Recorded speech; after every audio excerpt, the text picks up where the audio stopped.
की इच्छा से कहते हैं अगर जीवन में गुरु ना हो तो कितना भी ज्ञान हो जाए सब ज्ञान बेकार है। गुरु ना हो तो ज्ञान व्यर्थ है। आप लोग लाइव पर अच्छी तरह से ध्यान से सुनिए और उसके बाद कमेंट कीजिए। गुरु ना हो तो ज्ञान व्यर्थ है और ज्ञान ना हो तो मोक्ष व्यर्थ है। दुख ना हो तो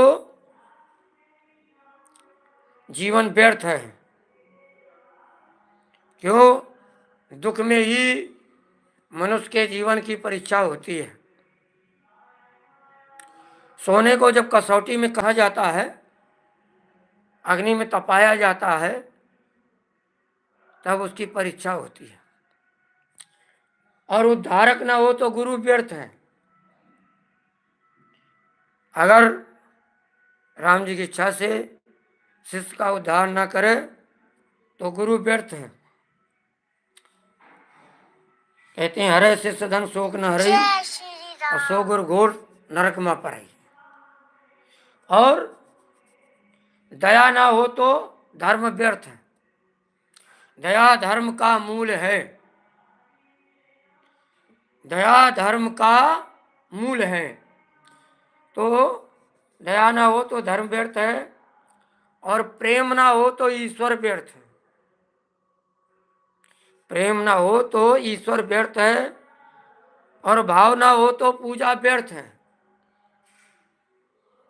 भगवान ने कहा है कि भाव का भूखा हूं मैं, भाव ही एक सार है और भाव से जो मुझको बजे तो भव से बेड़ा पार है।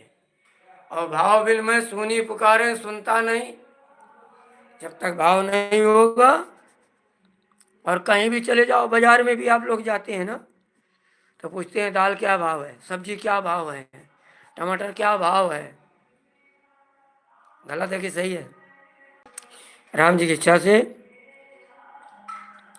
और शिव शक्ति को बहुत बहुत धन्यवाद, साधुवाद और प्यार भरे दिल से आशीर्वाद। तो कहते हैं भाव ना हो तो पूजा व्यर्थ है और त्याग ना हो तो संत व्यर्थ है। त्याग ना हो तो संत व्यर्थ है और श्रद्धा ना हो तो सत्संग व्यर्थ है। व्यर्थ माने बेकार।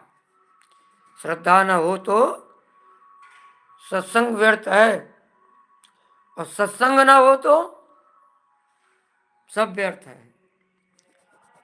राम जी की इच्छा से और प्यार ना हो तो इंसान व्यर्थ है प्रेम जगत में सार और कुछ सार नहीं।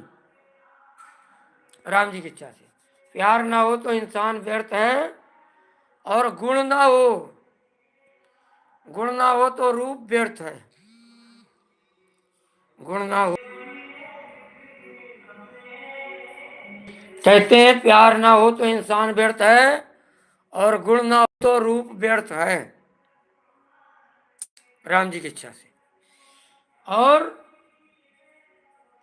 विनम्रता ना हो तो विद्या व्यर्थ है।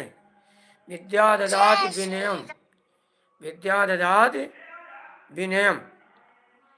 विद्या जो है विनम्रता प्रदान करती है। और संघर्ष ना हो तो जीवन व्यर्थ है। संघर्ष ना हो